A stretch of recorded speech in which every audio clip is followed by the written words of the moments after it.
Hello students, स्वागत है आप सभी का आपके अपने YouTube channel smart study classes पर। तो बच्चों, आप सभी को पता है फिजिक्स में हमारा चैप्टर नंबर 1 चल रहा है, इलेक्ट्रिक चार्ज एंड फील्ड वाला। ठीक है बच्चा पार्टी, आप सभी को पता होगा। इससे पहले मैं आपको बहुत सारे लेक्चर्स प्रोवाइड कर चुका हूं जिनको आप प्लेलिस्ट में जाकर देख सकते हो। आज हम बहुत ज्यादा इंपॉर्टेंट टॉपिक डिस्कस करेंगे बच्चों। वैद्युत फ्लक्स है, गॉसेस थ्योरम है, तो ये सारे पॉइंट्स तभी क्लियर होंगे जब आप वीडियो को पूरा देखोगे। यार वीडियो को ज्यादा से शेयर करो जिससे मैं आपको रेगुलर बेसिस पे वीडियोस दे सकूं। और बहुत सारे बच्चे कह रहे थे sir live and smart start नहीं हुए, तो यार हो जाएगी, थोड़ा पेशेंस रखो, थोड़ा सा पेशेंस रखो। आपको शायद यहाँ की प्रॉब्लम ना पता हो, बट मुझे पता है बच्चों आपके लिए हम लोग कितनी मेहनत कर रहे हैं। ठीक है, थोड़ा सा उस पेशेंस रख लीजिए। पूरा हम वर्क उसी पर कर रहे हैं कि जल्द से जल्द आपको लाइव एंड स्मार्ट क्लास दी जाए। ठीक है बच्चा। बट हेलो स्टूडेंट्स, तो आप सभी के लिए गुड न्यूज है बच्चों, क्योंकि नून अकेडमी पर हम आपके लिए फ्री कोर्स लेकर आ रहे हैं। 100% फ्री क्लासेस हैं नून अकेडमी पर। आपको इसके लिए कोई भी चार्ज नहीं देना है। अगर आप कोई लाइव क्लास मिस कर जाते हो तो बाद में उसका रिकॉर्डेड सेशन रहेगा, बाद में भी आप उस क्लास को देख सकते हो। अनलिमिटेड डाउट आप यहां पर पूछ सकते हो।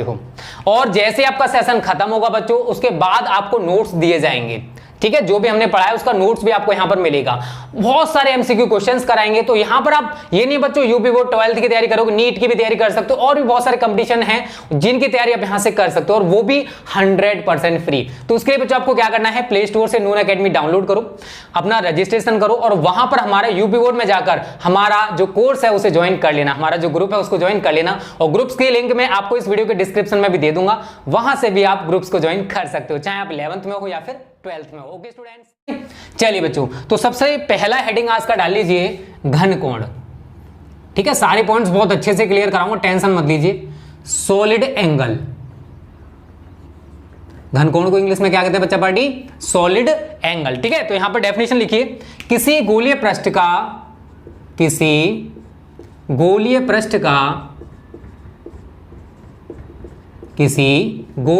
का क्षेत्रफल गोले के केंद्र पर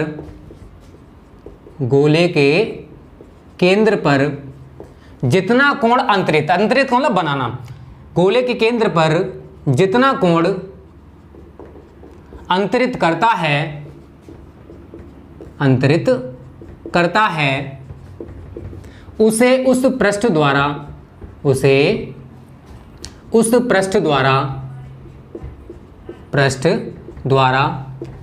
केंद्र पर बना घनकोण कहते हैं। केंद्र पर बना घनकोण, बहुत इजी डेफिनेशन, बस समझने का प्रयास करना। घनकोण कहते हैं, ये तो बच्चों डेफिनेशन हो जाएगी कि किसी गोलीय पृष्ठ का क्षेत्रफल गोले के केंद्र पर जितना कोण अंतरित करता है, बनाता है, उसे उस पृष्ठ द्वारा केंद्र पर बना घनकोण कहते हैं। इसके लिए हमें एक छोटा सा डायग्राम समझना पड़ेगा। ठीक है, चलिए वो मैं आपको डायग्राम यहां पर बना दे रहा हूं। ये हमारा कोई गोलीय पृष्ठ है, क्या बच्चा पार्टी, ये कोई गोलीय पृष्ठ है और ये गोले का केंद्र है, और हमने यहां पर एक छोटा सा क्षेत्रफल ले रखा है। ये क्या है, एक छोटा सा क्षेत्रफल है। ठीक है, ये आपको दिखाई दे रहा होगा। ठीक है, और समझना बच्चा पार्टी, ये जो क्षेत्रफल आपको दिखाई दे रहा है ये है आपका DA। तो ये छोटा सा क्षेत्रफल गोला, ये हमारा गोला है, ये गोले के केंद्र पर जितना कोण बनाएगा, ये एंगल बनेगा यहां पर, ये तो जितना कोण बना रहा बच्चों, इसी को कहते हैं हम लोग घनकोण। तो ये ओ दिखा सकते हो आप। ठीक है, तो डेफिनेशन बहुत ईजी है, आप आसानी से इस डेफिनेशन को बना सकते हो, रटना नहीं यार, समझना है। ठीक है, तो यहाँ पर छोटा सा गोला सा बना देना है, आप बना लोगे आसानी से। ठीक है ना, मार्कर थोड़ा मोटा चल रहा है, ये छोटा सा यहाँ पर क्षेत्रफल दिखाओगे। ठीक है ना, सॉरी गोला दिखाओगे, यही है बच्चों घनकोण, और ये आप R दिखा दोगे। तो डेफिनेशन बहुत ज्यादा सिंपल है। अब समझना, किसी गोलीय पृष्ठ का, ये हमने पूरा का पूरा पृष्ठ ले रखा है, इस पर एक छोटा सा क्षेत्रफल हमने ले लिया। ये छोटा सा क्षेत्रफल गोले के केंद्र पर, ये गोले का केंद्र है, गोले के केंद्र पर जितना कोण बनाता है उसे उस पृष्ठ द्वारा केंद्र पर बना घनकोण कहते हैं। डेफिनेशन पूरी की पूरी आप इससे बना सकते हो। क्या, किसी गोलीय पृष्ठ का, ये गोलीय पृष्ठ है, गोलीय पृष्ठ का क्षेत्रफल गोले के केंद्र पर जितना कोण बनाता है उसे उस पृष्ठ द्वारा, ये पृष्ठ है, उसे उस पृष्ठ द्वारा केंद्र पर बना घनकोण कहते हैं। तो रटना पड़ेगा क्या, नहीं पड़ेगा, तो बहुत आसानी से आप डेफिनेशंस को बना सकते हो। यहां पर आप थोड़ा सा लिखोगे, यदि DA क्षेत्रफल द्वारा केंद्र पर बना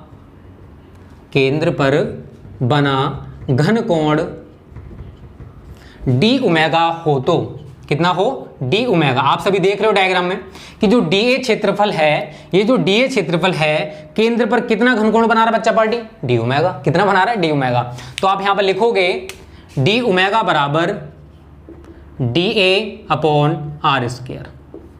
ये हमारा घनकोण निकलकर आ चुका है। आप घनकोण डी ओमेगा का मान ऐसे करके निकाल सकते हो। तो D A upon are square की निष्पत्ति अनुपात को भी हम लोग डी ओमेगा कहते हैं। डेफिनेशन से जैसे चाहो बना सकते हो, रटना नहीं, केवल समझना है। यूनिट की बात करूं, देखो आपने पूरक मूल मात्रक के बारे में थोड़ा सा पढ़ा होगा। पूरक मूल मात्रक, तो कोण और घनकोण के जो मात्रक होते हैं उनको हम लोग पूरक मूल मात्रक कहते हैं। तो कोण का मात्रक तो रेडियन होता है, घनकोण का मात्रक बच्चा पार्टी स्टेरेडियन होता है। क्या होता है, स्टेरेडियन। ठीक है, तो कोण और घनकोण के जो मात्रक होते हैं उनको हम पूरक मूल मात्रक कहते हैं। ठीक है, जो कोण का रेडियन हो गया और घनकोण का स्टेरेडियन होता है। ठीक है बच्चों, घनकोण किसे कहते हैं समझ में आ गया, पूरा का पूरा आप इस डायग्राम से थ्योरी बना सकते हो। यूनिट की बात करें वो भी आपके समझ में आ गया। अब बात आती है यार एक स्टेरेडियन की परिभाषा कैसे बनाएंगे। एक स्टेरेडियन बहुत आसान है, टेंशन मत लीजिए, आप आसानी से इसको बना पाओगे।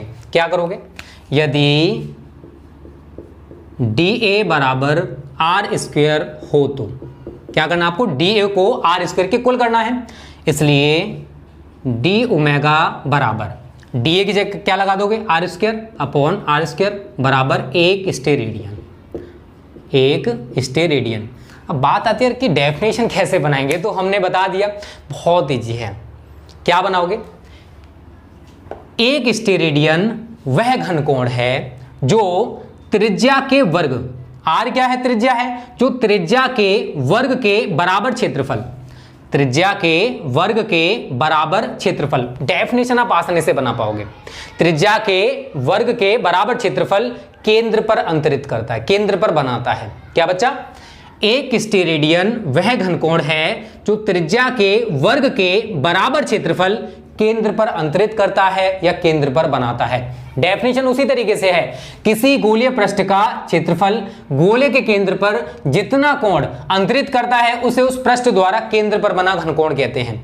और एक स्टेरेडियन क्या है, एक स्टेरेडियन वह घनकोण है जो त्रिज्या के वर्ग के बराबर क्षेत्रफल गोले के केंद्र पर अंतरित करता है या केंद्र पर अंतरित करता है। ऐसे करके आप वन स्टेरेडियन की डेफिनेशन को बना सकते हो। तो मैं यहां पर लिख सकता हूं, अतः रटना नहीं, केवल समझना है। एक स्टेरेडियन वह घनकोण है जो त्रिज्या के वर्ग के बराबर क्षेत्रफल केंद्र पर अंतरित करता है। इस तरीके से बच्चों आप एक स्टेरेडियन की परिभाषा को बना सकते हो। उम्मीद करता हूं यहां तक आपको सब कुछ समझ में आ रहा होगा। आ रहा है ना, तो वीडियो को लाइक और शेयर कर देना। ठीक है, अब बात आते हैं बच्चों, अगर हम संपूर्ण पृष्ठ की बात करें, ठीक है ना, संपूर्ण पृष्ठ के लिए, अगर हम गोले के संपूर्ण पृष्ठ के लिए बात करते हैं, संपूर्ण पृष्ठ के लिए, तो बच्चों संपूर्ण पृष्ठ की बात करें। अब गोले का संपूर्ण पृष्ठ, अब ये गोले की बात कर रहे हैं, संपूर्ण पृष्ठ का मतलब पूरे गोले की बात की जा रही है। तो आप सभी को शायद पता होगा बच्चा पार्टी, संपूर्ण पृष्ठ के लिए क्षेत्रफल, गोले का क्षेत्रफल कितना होता है, 4 पाई आर स्क्वायर। कितना होता है, 4 पाई आर स्क्वायर। तो अब आपको डी ए की जगह यही वैल्यू लगा देनी है, इसलिए डी ओमेगा की जगह ओमेगा हो जाए, क्योंकि संपूर्ण पृष्ठ की हम लोग बात कर रहे हैं। तो ओमेगा बराबर 4 pi r square upon are square. तो आर स्क्वायर से r square cancel, 4 pi steradian. इस तरीके से बच्चों हम संपूर्ण पृष्ठ के लिए निकाल सकते हैं। तो इसका मतलब क्या है कि गोले का संपूर्ण पृष्ठ जो है वो गोले के केंद्र पर 4 पाई स्टेरेडियन घनकोण अंतरित करता है। तो आप आसानी से इस डेफिनेशन को बना सकते हो बच्चा। बहुत ही इजी है यार, हर चीज इजी है, बस आपको समझना पड़ेगा कि कैसे क्या करना है। अगर आपको कोई भी चीज टफ लगती है तो आप मुझे बता सकते हो। ठीक है, तो गोले का संपूर्ण क्षेत्रफल केंद्र पर कितना घनकोण अंतरित करेगा बच्चा, वो भी समझ में आ गया। यहां तक आपको सब कुछ क्लियर है। जल्दी से स्क्रीनशॉट ले लीजिए, और यहां पर अगर आप एक लाइन लिखना चाहते हो तो बच्चा लिख सकते हो। क्या लिखोगे, गोले का संपूर्ण पृष्ठ की बात की मैंने, गोले का संपूर्ण क्षेत्रफल केंद्र पर 4 पाई स्टेरेडियन घनकोण अंतरित करता है। क्या, गोले का संपूर्ण क्षेत्रफल केंद्र पर 4 पाई स्टेरेडियन घनकोण अंतरित करता है। तो ये घनकोण से रिलेटेड जो भी दिक्कतें थी बच्चों मैंने कंप्लीट करा दी हैं। एक स्टेरेडियन की परिभाषा बता दी आपको मैंने। अगर संपूर्ण पृष्ठ की वो बात करेगा तो संपूर्ण पृष्ठ के लिए बच्चा पार्टी मैंने आपको बता दिया है। तो सभी बच्चे इसका स्क्रीनशॉट ले लीजिए। फिर अगला पॉइंट हम लोग डिस्कस करेंगे जिसका नाम है वैद्युत फ्लक्स, इलेक्ट्रिक फ्लक्स। ठीक है ना, चलिए समझ में आ गया ना, मिटा दें इसको। अगली हेडिंग डाल लीजिए पहले वैद्युत फ्लक्स की अवधारणा, थोड़ा कॉन्सेप्ट हम लोग जान लेते हैं। ठीक है, उसके बाद वैद्युत फ्लक्स की डेफिनेशन पढ़ेंगे। फिर वैद्युत फ्लक्स का मात्रक क्या होता है, विमेय सूत्र क्या होता है, अगर गोले के अंदर वैद्युत बल रेखाएं प्रवेश कर रही हैं तो वैद्युत फ्लक्स कैसा होगा, बहुत सारी चीजें, गॉसेस थ्योरम के बारे में पढ़ेंगे बच्चा।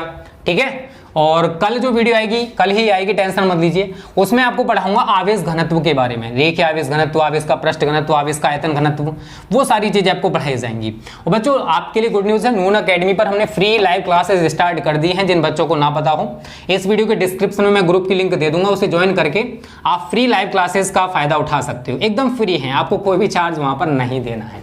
ठीक है ना, चलिए बच्चों अगली हेडिंग डाल लीजिए वैद्युत फ्लक्स की अवधारणा। वैद्युत फ्लक्स की अवधारणा। देखो वैद्युत फ्लक्स भी बच्चों वैद्युत क्षेत्र का ही गुण है।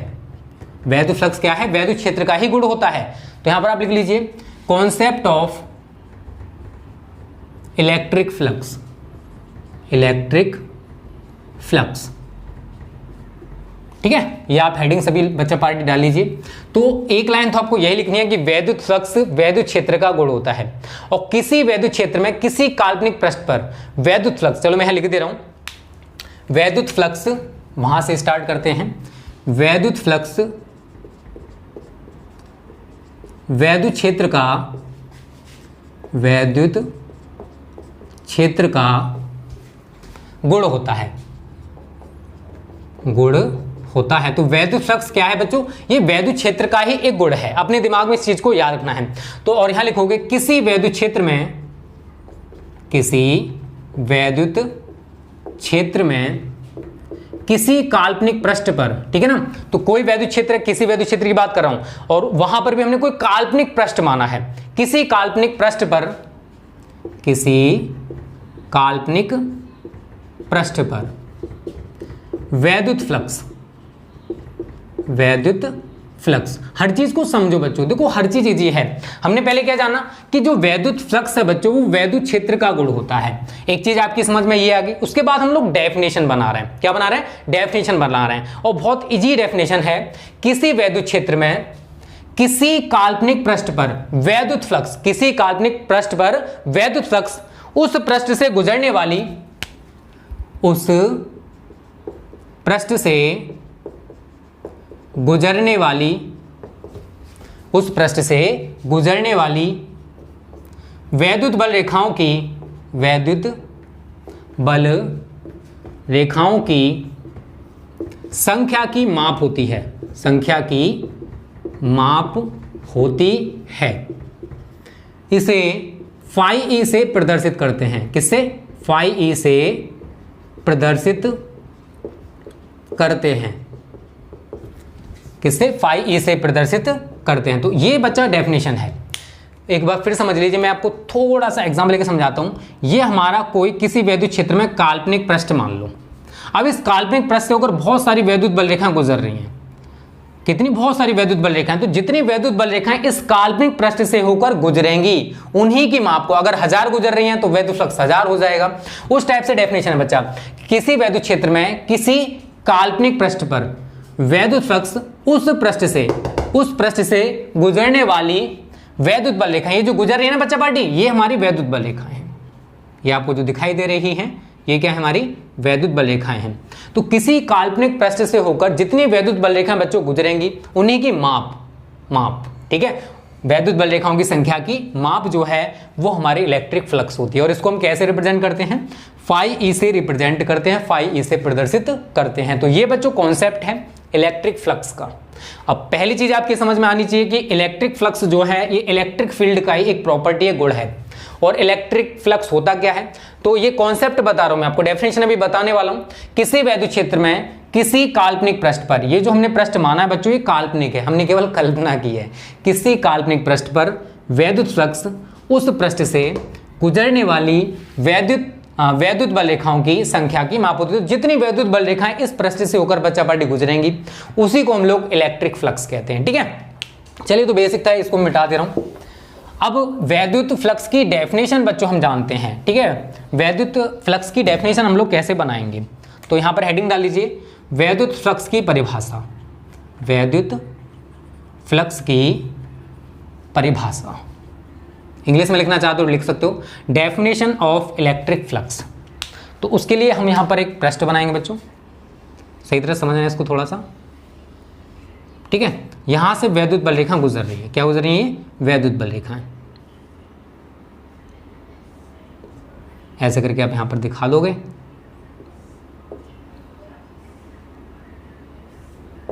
डेफिनेशन देखो बहुत ईजी है बच्चों, अगर आप समझोगे तो आप आसानी से इसको बना सकते हो।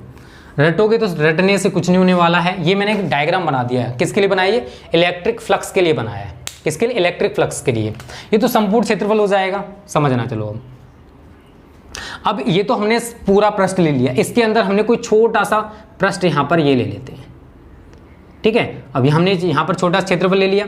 अब बच्चों अब क्या करना है, समझने का प्रयास करना, बहुत इजी है। देखो डेफिनेशन अगर आप समझोगे तो कोई भी डेफिनेशन टफ नहीं होती है। आप हर डेफिनेशन को बहुत इजीली बना सकते हो।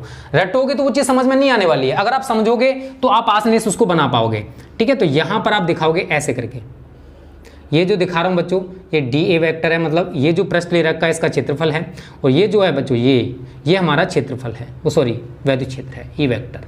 और इनके बीच जो एंगल है बच्चों ये हमारा थीटा है। तो आप इससे आप ऐसे डेफिनेशन बना लोगे चुटकियों में, रटना नहीं पड़ेगा आपको, समझना है केवल। और कॉन्सेप्ट समझ गए तो दिक्कत आपको कहीं भी नहीं होने वाली है। हमने यहाँ पर कोई पृष्ठ ले रखा था बच्चा, और उसके अंदर भी हमने कोई छोटा सा क्षेत्रफल ले रखा है। अब देखो ये जो दिखाई दे रहा है बच्चों, ये जो वैद्युत बल रेखाएं हैं, और वैद्युत बल रेखाएं किसको रिप्रेजेंट करती हैं, वैद्युत क्षेत्र को। तो ये जो रेखाएं आपको दिखाई दे रही हैं ये किसको रिप्रेजेंट करेंगी, वैद्युत क्षेत्र को। अब इस छोटे से क्षेत्रफल का छोटा सा पृष्ठ ले रखा हमने, इसका क्षेत्रफल मैंने डी वेक्टर दिखा दिया। ये जो डायरेक्शन है ये ई वेक्टर की है, और इनके बीच कितना एंगल बन रहा है बच्चा पार्टी, थीटा। कितना एंगल बन रहा है, थीटा। अब आप डेफिनेशन को कैसे बनाओगे वो समझिए। माना कि ये तो थोड़ा सा आप मानोगे, माना कि किसी वैद्युत क्षेत्र ई में, ठीक है ना, ये वैद्युत क्षेत्र ई है ना, इसमें हमने क्या ले रखा है, देखो छोटा सा क्षेत्रफल ले रखा है, ले रखा हमने वहां पर, यहां लिख लीजिए, माना कि किसी वैद्युत क्षेत्र ई में कोई लघु का मतलब छोटा, कोई लघु क्षेत्रफल डी ए है। ठीक है, तो अगर आप इसका एरिया लिखना चाहते हो लिख सकते हो डी ए। ठीक है ना, यहां तक सब कुछ समझ में आ रहा है, यहां तक आपको कोई भी दिक्कत नहीं होनी चाहिए। अब हमने इतना मान लिया कि माना कि किसी वैद्युत क्षेत्र ई में कोई लघु क्षेत्रफल डी ए है, तब ई vector dot D A vector, E vector dot D A vector के अदिश गुणन को क्षेत्रफल डीए से गुजरने वाला वैद्युत फ्लक्स कहते हैं। वैद्युत फ्लक्स कहते हैं। आप समझना एक बार फिर से, देखो हमने क्या किया, वैद्युत क्षेत्र में कोई लघु क्षेत्रफल डीए ले लिया, तब ई वेक्टर और डीए वेक्टर का जो अदिश गुणन है वो इस डीए क्षेत्रफल से होकर गुजरने वाला वैद्युत फ्लक्स कहलाएगा। डेफिनेशन बहुत सिंपल है, आप आसानी से इसको लिख सकते हो। क्या लिखोगे, डी फाई ई। अब यार छोटे से क्षेत्रफल से होकर गुजर रहा है कोई वैद्युत फ्लक्स, तो उसको डी फाई ई दिखाएंगे, छोटा है ना, is equal to E vector dot D A vector. ये किसकी बात होगी बच्चा पार्टी, इस छोटे से क्षेत्रफल के लिए। अगर मैं संपूर्ण पृष्ठ की बात करूंगा, संपूर्ण पृष्ठ की बात करूं, संपूर्ण पृष्ठ के लिए इंटीग्रेशन का साइन लगाओगे, integration D X is equal to शायद सभी को पता होगा x होता है, तो इंटीग्रेशन डी फाई ई बराबर क्या हो जाएगा, phi E is equal to integration का साइन लगाओगे E vector dot D vector, और यहाँ पर क्षेत्रफल ए दिखा दोगे। संपूर्ण पृष्ठ की बात कर रहा हूँ इसलिए। अब देखो आप सभी ने बच्चा पार्टी एक जरूर सूत्र पढ़ा होगा, फर्स्ट ईयर में पढ़ा होगा, अब नहीं पढ़ा है तो, A vector dot B vector is equal to A B cos theta. शायद ज़्यादातर बच्चों ने पढ़ा होगा, और जिन्होंने नहीं पढ़ा है अब पढ़ लेना, ठीक है ना। दो वेक्टरों के अदिश गुणन की बात कर रहा हूँ मैं, तो यहाँ पर भी सेम होने वाला है, इसलिए फाई ई बराबर integration E D A cos theta. यहाँ तक क्लियर है। उसके बाद हम ई कॉस थीटा को बच्चों बाहर निकालेंगे, ठीक है, इंटीग्रेशन से, इसमें कोई चेंज नहीं होने वाला है। तो ई कॉस थीटा और यहाँ पर आपका डी ए और ए। अब संपूर्ण पृष्ठ की बात बच्चा हम कर रहे हैं, इस पूरे पृष्ठ की बात कर रहे हैं। अगर छोटा सा क्षेत्रफल होता तो हमने वो डी ए दिखा दिया, लेकिन अगर हम इस संपूर्ण पृष्ठ की बात करेंगे तो इसका क्षेत्रफल तो बच्चों ए ही लिया जाएगा ना। तो हम क्या करेंगे, यहां पर देख लीजिए, या फाई ई बराबर, अब देखो ई कॉस थीटा है और इसको जब हटा देंगे तो हमारा पूरा पृष्ठ क्या है, ए है, तो ए आ जाएगा। या फाई ई बराबर क्या हो जाएगा सूत्र, ई ए कॉस थीटा। इसको आप बॉक्स में बंद कर दीजिए। हमारा ये सूत्र एक निकल के आ चुका है और उम्मीद करता हूं यहां तक आपको सबको समझ में आ रहा होगा। कॉन्सेप्ट समझ गए तो आपको कहीं पर भी कोई भी दिक्कत नहीं होने वाली है। माना कि किसी वैद्युत क्षेत्र ई में हमने कोई लघु क्षेत्रफल लिया था डी ए। अगर हमने कोई लघु क्षेत्रफल डी ए ले रखा है तब ई वेक्टर और डी ए वेक्टर के अदिश गुणन को क्षेत्रफल डी ए से गुजरने वाला वैद्युत फ्लक्स हम लोग कहते हैं। और वैद्युत फ्लक्स को आप सभी को मैंने ऊपर बताया था फाई से रिप्रेजेंट करते हैं।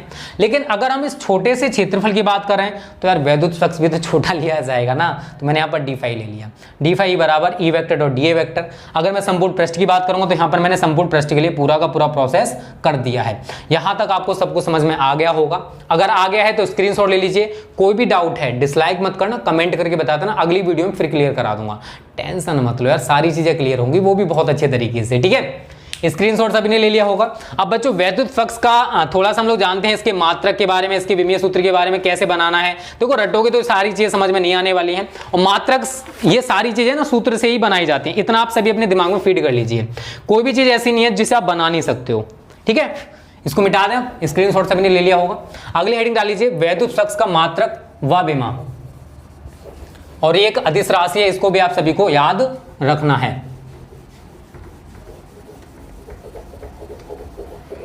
चलिए बच्चों, बहुत अच्छे से सारी चीजें क्लियर होंगी, टेंशन मत लीजिए, बस थोड़ा पेशेंस रखिए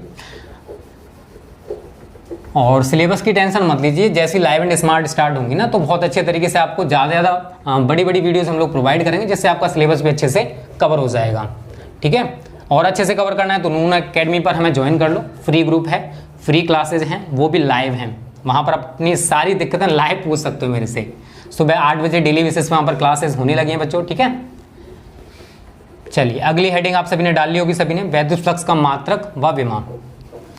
और मात्रक और विमा मैं आपको बनाना सिखाऊंगा, रटाऊंगा नहीं, टेंशन ना लीजिए। और देखो जो भी हम आपको पढ़ाते हैं बच्चों, उसकी एक दो बार प्रैक्टिस आप खुद कर लिया करिए। जब तक आप खुद प्रैक्टिस नहीं करोगे तब तक वो चीज़ समझ में नहीं आने वाली है। इतना आप अपने दिमाग में फीड कर लीजिए, ठीक है। चलिए तो यहाँ पर आप क्या डालोगे, वैद्युत फ्लक्स का मात्रक व विमा, ठीक है। इंग्लिश में लिखना चाहते हो लिख सकते हो, unit and dimension formula of electric flux. कैसे बनाओगे, देखो आपने सूत्र क्या पढ़ रखा है, फाई ई बराबर ई ए कॉस थीटा। समझना सारी चीजें, मैं फाई का मात्रक बता रहा हूं कैसे बनाना है। फाई ई का मात्रक बराबर, अगर हमें फाई का मात्रक चाहिए तो हमें ई का मात्रक पता होना चाहिए और ए का मात्रक। कॉस थीटा से हमें कोई भी मतलब नहीं है। तो ई के मैंने 2 मात्रक बताए थे, एक बताया था आपको न्यूटन प्रति कूलाम और क्षेत्रफल का क्या होता है मीटर स्क्वायर। एक यूनिट तो आपका बच्चा पार्टी ये बन जाएगा और एक और यूनिट बनेगा आपका, या करके आप देख सकते हो। ई का एक और मात्रक मैंने क्या बताया था, वोल्ट पर मीटर। यार क्या बताया था, वोल्ट प्रति मीटर। क्षेत्रफल का क्या होता है, मीटर स्क्वायर। तो 1 मीटर से मीटर काट दोगे तो क्या बचा, वोल्ट मीटर। तो दोनों ही यूनिट आपको तैयार कर लेने बच्चों, ठीक है। क्या क्या होता है, एक तो होता है न्यूटन प्रति कूलाम इंटू मीटर स्क्वायर, और एक और यूनिट होता है आपका वोल्ट मीटर। किसका होता है, इलेक्ट्रिक फ्लक्स का। विमा भी देखो इसी से बनाओगे, वो भी बहुत सिंपल तरीके से। यहां लिखोगे फाई ई की विमा। देखो बच्चों आप सूत्र से भी बना सकते हो और मात्रक से भी बना सकते हो। न्यूटन किसका मात्रक है जरा बताइए, न्यूटन बल का मात्रक है और बल का विमा क्या होता है, mlt-2। उसके बाद आगे लिखो मीटर स्क्वायर, अरे लंबाई का मात्रक है यार, तो ये क्या हो जाएगा l⁻²। उसके बाद कूलाम, कूलाम किसका मात्रक है, आवेश का। आवेश की विमा क्या होती है, AT। बताओ रटना पड़ा क्या, बोलोगे नहीं पड़ा। चलिए आगे समझिए, m है, l⁻² ये रहा, l⁻1 ये रहा, तो l की पावर कितना हो गया बच्चा पार्टी 3। टी की पावर, देखो समझना, टी जब ऊपर जाएगा तो एक और नेगेटिव आ जाएगा, टी की पावर -2 पहले से है, टी की पावर -1 और आएगा तो क्या हो जाएगा, टी की पावर -3। उसके बाद ए को भी लेकर जाओगे तो ए की पावर -1। ये हमारी विमा बन चुकी है बच्चों इलेक्ट्रिक फ्लक्स की। राशि मैं आपको बता ही चुका हूं, एक स्केलर क्वांटिटी है, एक अदिश राशि। राशि हमारी कैसी है बच्चों, ये अदिश या फिर स्केलर कह सकते हो, अदिश या फिर स्केलर, ठीक है ना। यहां तक आपको सब कुछ समझ में आ रहा है, कैसे मात्रक बनाया, कैसे विमा बनाया, और राशि हमारी आपको याद रखनी है बच्चों, एक स्केलर क्वांटिटी है। यहां पर आपको एक नोट पॉइंट भी डालना लेना बच्चा, और नोट पॉइंट 2 है ये। मैं यहां पर एक डायग्राम बना के आपको थोड़ा सा बता दूं। ये हमारा क्या है, कोई पृष्ठ है, ठीक है, इस टाइप से मैंने बना दिया थोड़ा सा। यहां से वैद्युत बल रेखा गुजर रही है, ठीक है, इस तरीके से। ये बहुत सारी वैद्युत बल रेखा आप यहाँ पर दिखा सकते हो बच्चों। आपको एक चीज़ याद रखनी है, अगर वैद्युत बल रेखाएं पृष्ठ के अंदर प्रवेश कर रही हैं तो वैद्युत फ्लक्स होगा आपका ऋणात्मक, और वैद्युत बल रेखा अगर पृष्ठ से बाहर निकल रही हैं तो वैद्युत फ्लक्स होगा आपका धनात्मक। बस ये 2 चीज़ें और ध्यान में रखनी है। अगर वैद्युत बल रेखाएं पृष्ठ के अंदर प्रवेश कर रही हैं तो वैद्युत फ्लक्स ऋणात्मक होगा। मैं यहाँ लिख दे रहा हूँ, यदि वैद्युत बल रेखाएं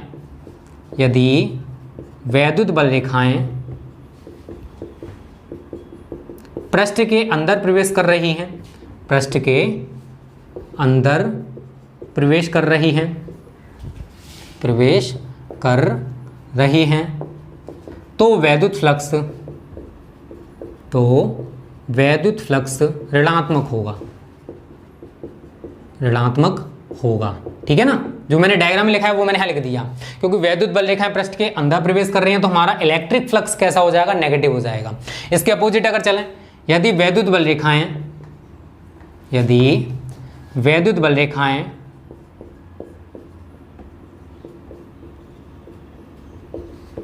पृष्ठ से बाहर निकल रही हैं तो वैद्युत फ्लक्स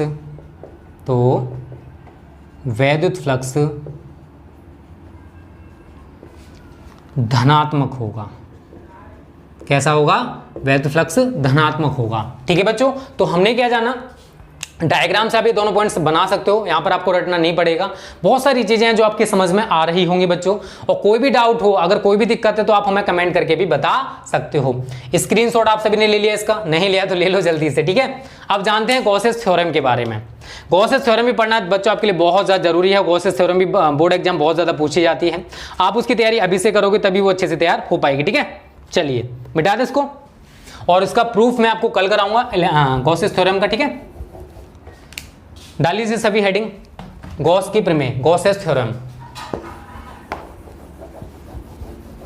गॉसेस थ्योरम बहुत ज़्यादा इंपॉर्टेंट है, हर साल बोर्ड परीक्षाओं में आती है बच्चों, इस साल भी आएगी, टेंशन मत लीजिए। और बहुत सारे बच्चे कमेंट करें सर आप किस के न्यूमेरिकल्स कराओगे, तो एनसीईआरटी प्लस कुमार मित्तल दोनों के न्यूमेरिकल्स बच्चा पार्टी में आपको कराने वाला हूँ, ठीक है। चलिए हेडिंग डाल लीजिए, गॉस की प्रमेय, गॉस की प्रमेय, गॉसेस थ्योरम, ठीक है। अब यहां पे लिखोगे इस प्रमेय के अनुसार, इस प्रमेय के अनुसार, कोमा इनवर्टेड कोमा, किसी बंद पृष्ठ से बंद पृष्ठ होना चाहिए, इस चीज को याद रखना बच्चा, क्लोज्ड सरफेस होनी चाहिए। किसी बंद पृष्ठ से गुजरने वाला वैद्युत फ्लक्स उस पृष्ठ द्वारा परिबद्ध का मतलब बाउंडेड, घिरा हुआ, उस पृष्ठ द्वारा